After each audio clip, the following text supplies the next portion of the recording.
Venir a votar es súper importante. Yo creo que es un derecho, pero también es un deber. Todos como costarricenses tenemos la obligación de cumplir con nuestra patria, con construir patria y la patria que queremos. Creo que la motivación más importante para un ciudadano es ejercer el derecho a votar, porque de esa manera estamos apoyando cómo queremos que nuestro país se deba dirigir. Me motivó a venir a votar porque soy una ciudadana que necesito venir a votar, que necesito venir a ejercer el voto para dar el ejemplo como en otros países desean hacerlo.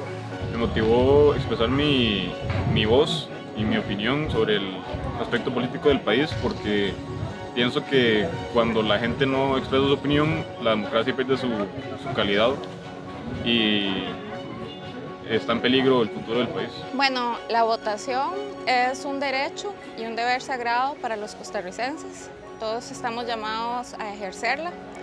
Pues hay muchos países en el mundo en los cuales las mujeres no tienen el derecho al voto o ni siquiera la población en general tiene el derecho al voto. Entonces, desperdiciar esta oportunidad es algo que me parece antipatriótico. En realidad, votar en Costa Rica es un privilegio y es una bendición de Dios que tenemos todos que aprovechar porque hay muchísima gente que quisiera hacerlo y no lo puede hacer. Entonces uno debe participar, enterarse de los candidatos, de los planes de gobierno, pero yo creo que es importante involucrarse para saber en lo que uno se está metiendo y saber elegir correctamente.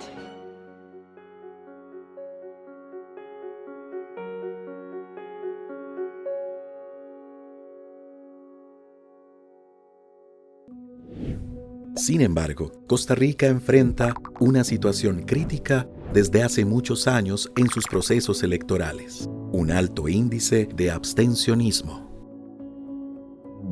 Decidí no votar porque creo que en este momento político nadie me representaba en segunda ronda. Considero que las agendas políticas de ambos candidatos en este momento no me representaban como mujer joven, como mujer afrodescendiente, ni como mujer que habita una provincia vulnerabilizada y marginalizada históricamente. Bueno, yo no voté ni en la primera y además tengo muchos años de no votar. Primero que nunca me ha gustado por el asunto de que uno ve que se repiten los mismos problemas. No hay manera de ver cómo de verdad se comprometen a mejorar el país. Decidí no votar porque al fin y al cabo desconfío de ellos, porque el presidente que nosotros antes votábamos siempre nos falló, entonces ya como que no hay por qué votar.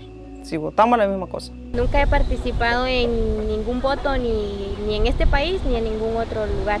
Yo no voté porque era partidaria del Linet Saborío. A pesar de que ella no tiene la experiencia, yo consideraba que podía llegar a hacer cambios para el país con beneficios. Entonces ese fue mi abstencionismo. Yo no me sentí identificada con ninguno de los dos partidos que quedaron. Yo no fui a votar porque no había transporte, por mi abuela que estaba muy enferma. No puede caminar casi y no tenía casi carros, transportes para que pasaran así, avisando que fueran a votar o algo así. Yo no voté porque ninguno de los candidatos eran de mi elección. Al menos en las dos que hubieron, no pude por obviamente cuestión de trabajo, aunque eran fin de semana. Sí, aquí elaboramos todos los días, de lunes a lunes, y un poco indeciso también en los dos que estaban, obviamente que era Figueres y don Rodrigo Chávez, pero aún estaba un poco indeciso por quién y a la vez por el trabajo que no se pudo, ¿verdad? Tal vez el historial de los candidatos o los presidentes que han ejercido o han, digamos, dirigido el país no han dado los frutos que uno espera.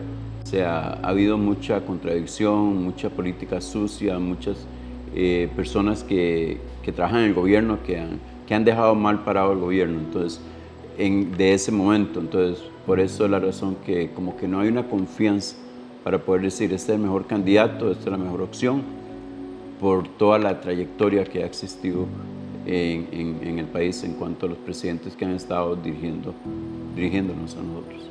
Un 43,2% de electores se abstuvo de ejercer su voto en la segunda ronda de las elecciones presidenciales, teniendo como resultado la elección de Rodrigo Chávez con un 29,5% de apoyo, siendo así el presidente electo con menor respaldo ciudadano en la historia del país.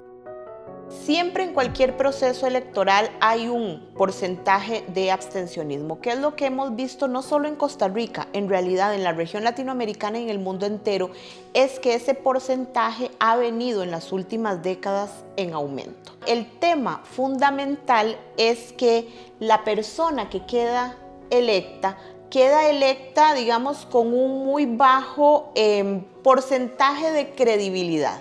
A ver, entra perdiendo, sabe que quedó electa, pero no con un respaldo popular como el que una persona que llega a un cargo de poder esperaría.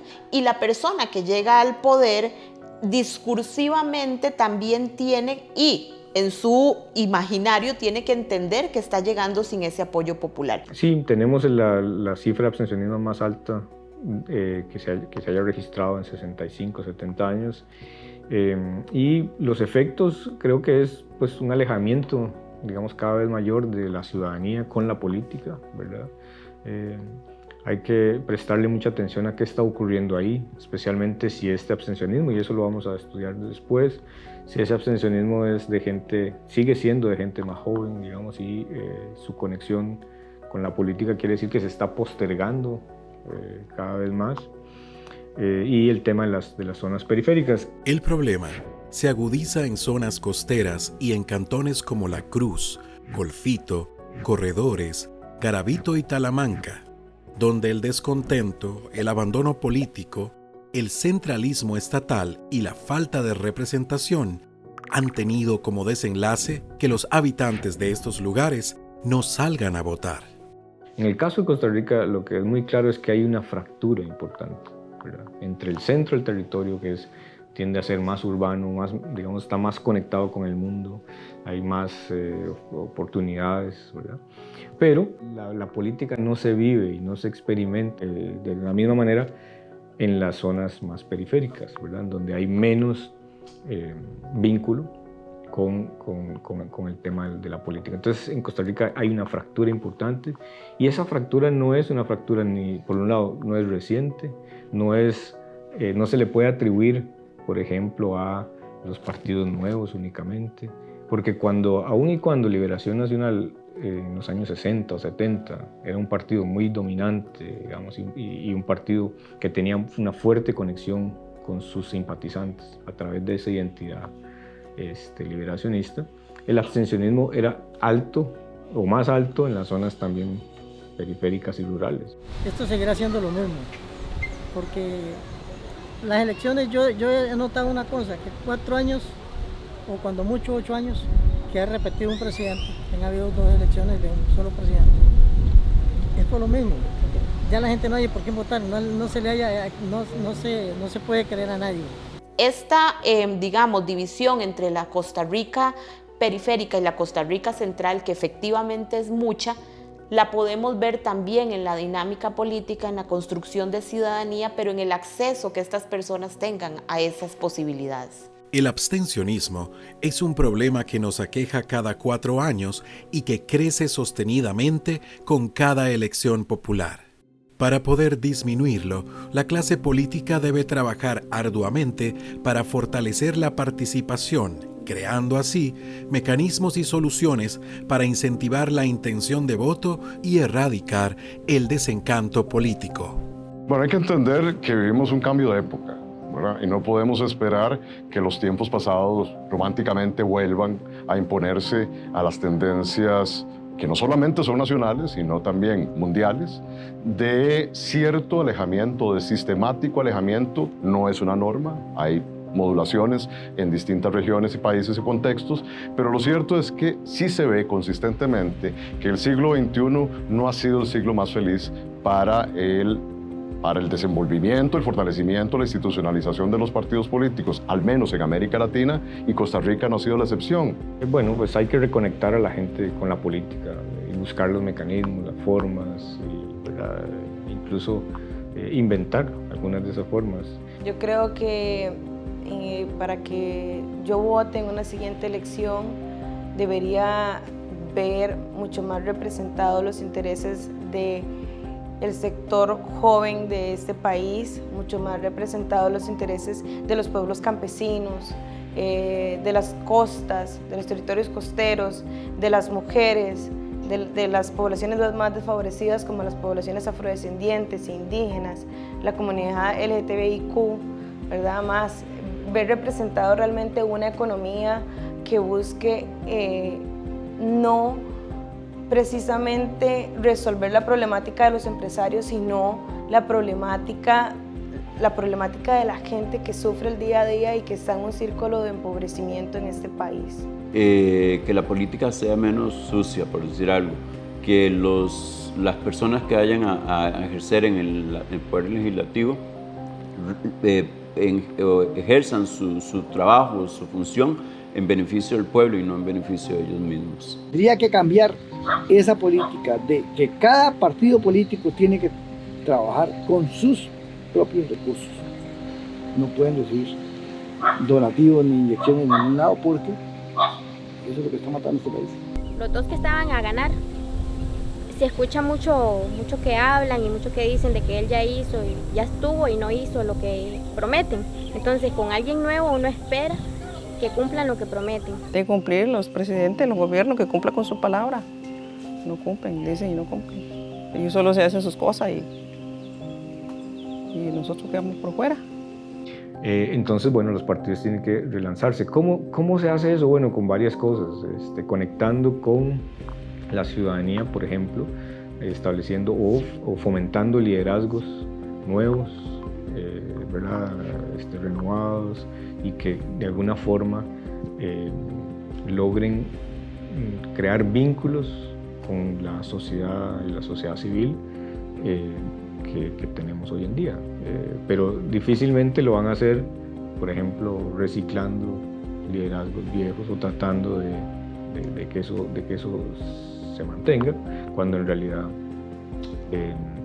lo que hacen es alejar a un importante sector de la ciudadanía. Entonces creo que reconectando con los liderazgos y además reconectando también con las necesidades de la gente. Para que pueda volver a votar, es una decisión bastante difícil. Tendría que ver que alguien tenga de verdad, que se va a tirar ese asunto político de la presidencia, que sea una persona con agallas y que no se vaya a dejar mandar por cualquiera de esos carajos ahí. Creo que los partidos políticos deberían de tener nuevos proyectos, no siempre los mismos, porque todos los partidos políticos, digamos, siempre son los mismos proyectos que tienen. Entonces cambiar de proyectos para ver si acaso uno decide por alguno de ellos. Tenemos responsabilidades de las mismas familias. ¿Cuántas veces ustedes han escuchado en sus casas? En esta casa no se habla ni de política, ni de religión, ni de fútbol.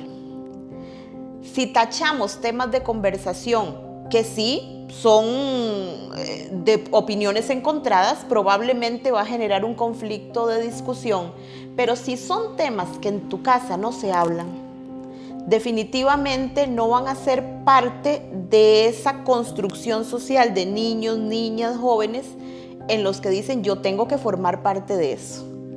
Entonces la primera responsabilidad es que en casa se hable de esos temas. La segunda institución que tiene una responsabilidad grande es el sistema educativo.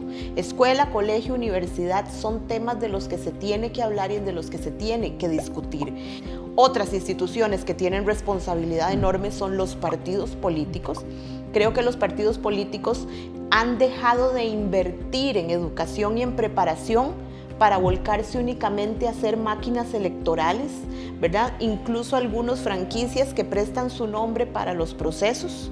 Esa es otra forma de verlo. También hay una gran responsabilidad de las instituciones, del gobierno en general. Pensemos ejecutivo, pensemos legislativo, pensemos judicial, de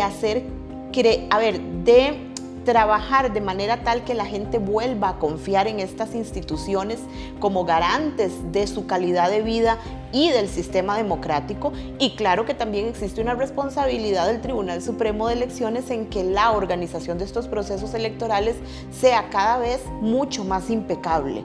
No es decir, lo estamos haciendo perfecto, nuestros observadores están diciendo que lo estamos haciendo bien, sino además cómo hacerlo todavía mejor. Entonces, si ves la responsabilidad de cómo solucionar el tema del abstencionismo, es multinivel, ¿verdad? Y es en todos los espacios de la vida. Con la toma de poder, Rodrigo Chávez se convierte en el presidente electo número 49 y llega a dirigir Costa Rica con grandes expectativas por una parte de la población. ¿Qué se espera de él en estos primeros 100 días de gobierno? Yo esperaría que este gobierno reconsidere su agenda política y plantee alianzas con partidos o con sectores que están vulnerabilizados y que realmente cumpla lo que ha dicho, que es que va a reconsiderar todo el paquete tributario, los impuestos, que reconsidere todo lo que se ha venido planteando en el sector económico, pero que incluya de verdad los sectores que más están siendo afectados, a la gente, como decimos popularmente, de a pie. Me parece que es un periodo de mayor expectativa que los que podemos haber esperado bajo otras circunstancias y específicamente por la novedad de que sea justamente un partido, valga la redundancia, nuevo y en un proceso además electoral con muchas características singulares diferenciadas a las anteriores, que pueda generarse, repito, este periodo de mayor expectativa y también de cierta condescendencia de parte de la ciudadanía, de los formadores de opinión, de los medios de comunicación, en fin, incluso hasta de los partidos opositores, por ver qué sucede y no de principio o desde el principio atribuirle toda la responsabilidad de lo malo o lo de bueno a el gobierno entrante. Debemos recordar además que este presidente o este gobierno entrante va a tener, a diferencia de todos los anteriores, la posibilidad de manejar o administrar la agenda legislativa, periodo de sesiones ordinarias durante estos primeros 100 días, ¿verdad? Entonces, y un poco más, de modo que va a tener unos márgenes, a mi juicio, de maniobra, quizás mucho menos severos, ¿verdad? Y mucho menos rígidos que los que tuvieron anteriores presidentes, por una parte, pero también existe la posibilidad de que durante estos 100 días, más bien la expectativa tenga un efecto negativo sobre la gestión gubernamental. Fue tan dura la campaña electoral y fue también tan polémica, sobre todo la campaña que se dio entre la primera y la segunda ronda, que puede haber también una exigencia mayor de parte de la ciudadanía para ver qué sucede en estos 100 días. Espero, confío que algunas de las promesas que se hicieron en campaña se puedan, ¿verdad?, se puedan cumplir, aunque es difícil. Los candidatos ofrecen y dicen, y Costa Rica necesita un cambio, Costa Rica necesita empleos, necesita un montón de situaciones que ayuden a las personas que verdaderamente están en este momento sin empleos, sin casas, porque la situación con esta pandemia está muy difícil. Y esperemos que haga las cosas bien, como Dios manda, como debe ser, como lo espera el pueblo, no como se le ocurra. Creo que él puede hacer un gran cambio. El problema es que tenemos una bancada de los otros partidos que son mayoría y, como dicen, tenemos que negociar. ¿Negociar qué? ¿Estamos negociando el beneficio de ellos o estamos negociando el beneficio del país? Entonces hay mucha tela que cortar en esta parte. Pero yo sí espero que él pueda hacer lo suficiente que nosotros necesitamos o esperamos y creo que sí puede hacer algo y siento esa seguridad que sí puede hacer algo, pero habría que esperar. Yo creo que va a ocurrir algo que ha estado ocurriendo en los últimos 20 años, ¿verdad? Que en el caso costarricense, que es como las personas no tienen estas identidades partidarias tan fuertes como lo fue el liberacionismo o el antiliberacionismo, ¿verdad?, en otro momento, entonces lo que ocurre es que se forman identidades transitorias, son como identidades pasajeras, ¿verdad?, que viene la elección, la gente se matricula con alguna de las candidaturas, pero una vez que pasa la elección, las personas se desmovilizan, ¿verdad?, se desactivan esas identidades. Porque no se trasladan a gobierno, ¿verdad? Y entonces por lo general los gobiernos empiezan a sufrir tempranamente de pérdida de respaldo popular. Este gobierno entra en un momento, digamos, de crisis nacional y crisis mundial.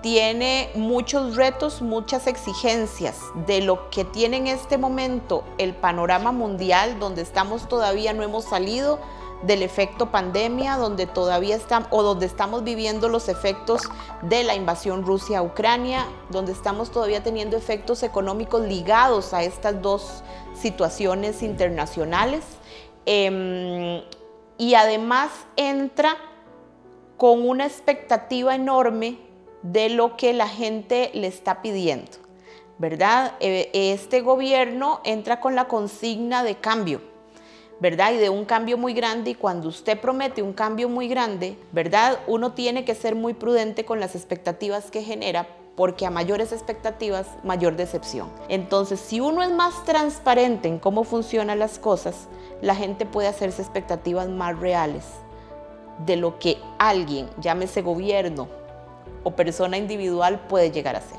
Es el momento de dejar atrás las viejas prácticas que tanto nos cobra, y con razón, el pueblo costarricense. Aquí no hay diferencias entre oficialismo y oposición. Si la clase política falla una vez más, nuestro país se podría desmoronar. Este documental consta de 2 partes. Esta primera parte fue realizada entre los meses de abril y junio del 2022, con el fin de abordar y retratar las razones del abstencionismo en las elecciones nacionales del 2022. La segunda parte será presentada después de los primeros 100 días de la administración Chávez Robles.